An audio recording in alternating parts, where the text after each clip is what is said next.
yang membuat kita untuk menyadari yang namanya kegelisahan itu, supaya kita beralih dari kegelisahan menjadi kepercayaan. Dan kita bersyukur bahwa jalan untuk sampai kepada sabda Tuhan yang memberikan keteguhan supaya kita tidak gelisah tetapi percaya, dibantu, ditolong oleh teladan dari Bunda Maria yang pada bulan Mei ini dekat dengan kita melalui doa-doa. Jadi di dalam doa Rosario kita merenungkan bukan hanya peristiwa pengalaman diri kita, tetapi kita merenungkan pengalaman dan peristiwa Bunda Maria, supaya dari sana kita berani meneladan bagaimana Bunda Maria menjalani panggilan hidupnya, dan ia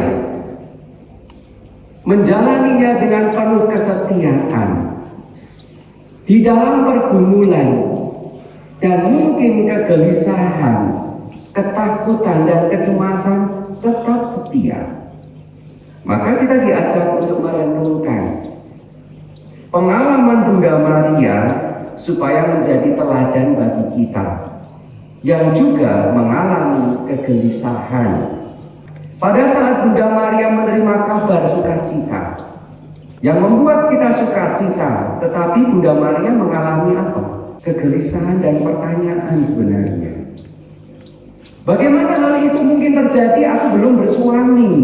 Terjadilah padaku menurut perkataanmu. Artinya, untuk menghadapi kegelisahan dan kegundahan, hal yang pertama yang dibuat oleh Bunda Maria adalah sikap kerendahan hati.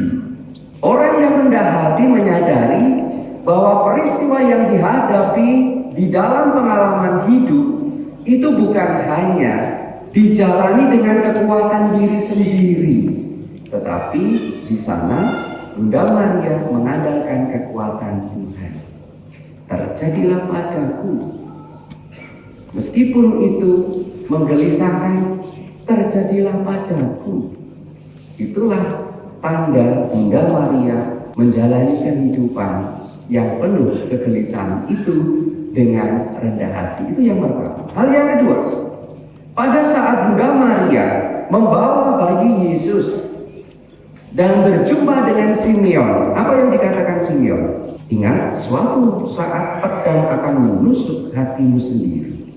Artinya di sana ada penderitaan yang luar biasa yang akan dialami Bunda Maria. Jawabannya Bunda Maria apa pada waktu itu? Saya juga tidak tahu.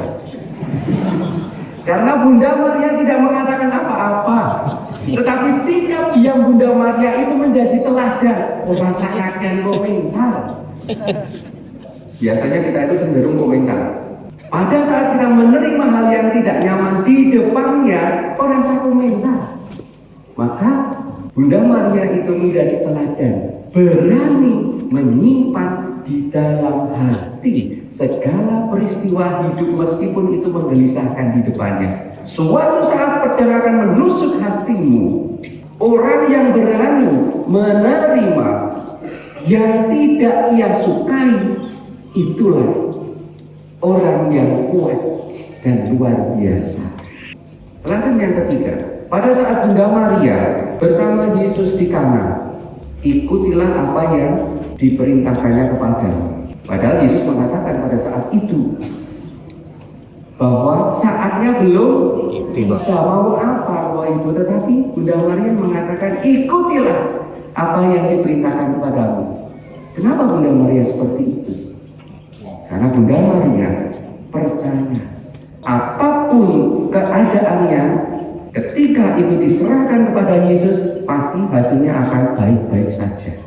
Meskipun Yesus mengatakan saatnya belum tiba, ikutilah. Bahwa apapun yang terjadi, kalau kita itu mengikuti apa yang menjadi kehendak Tuhan, endingnya akan baik-baik saja. Yang keempat adalah pada saat Bunda Maria berhadapan dengan penderitaan Yesus disalib. Di sanalah puncak penerimaan Bunda Maria dengan segala keyakinan dan keteguhannya berani merangkul yang namanya penderitaan. Orang yang berani merangkul penderitaan itu gambarannya seperti Bunda Maria yang merangkul jenazah Yesus. Inilah jalan supaya orang dan kita semua yang meneladani Bunda Maria berani juga merangkul yang namanya penderitaan yang tidak kita kehendaki, karena percaya bahwa dalam jalan penderitaan itu kehendak Allah dinyatakan. Masih mau tambah lagi, satu lagi ya, biar 5 ya, biar 5. Ketika Bunda Maria bersama para murid, yang pada waktu itu para murid mengalami ketakutan, kecemasan, kegalauan karena peristiwa kehilangan Yesus melalui peristiwa salib, dan mereka ketakutan luar biasa. Itu pintu-pintu ditutupi semua, mereka bertemu tapi lawang-lawang ditutupi semuanya karena mereka ketakutan. Apakah Bunda Maria ada di situ? Bunda Maria ada di situ. Bunda Maria menjadi pemersatu. Bunda Maria juga meneguhkan, menguatkan para murid supaya mereka tidak tercerai-berai. Untuk sampai kepada iman perlu yang namanya Roh Kudus. Bukan dari kekuatan diri manusia, bukan berdasarkan apa yang diyakini oleh manusia pribadi, tetapi dari kekuatan rahmat Tuhan, yaitu Roh Kudus yang dicurahkan, supaya kita tidak jatuh di dalam kekalutan, kegelapan, kegelisahan pikiran dan hati kita, tetapi sampai kepada maksud dan tujuan Tuhan atas hidup kita masing-masing, karena kita berani menerima aneka macam hal yang menggelisahkan hidup sembari tetap percaya bahwa endingnya Tuhan menganugerahkan sukacita keselamatan kepada kita semua. Dan bersama Bunda Maria kita juga menantikan rahmat Roh Kudus supaya kita menghadapi masa-masa kegelisahan dan kegelapan kita tidak sendirian. Roh Kudus menguatkan kita sampai kepada iman.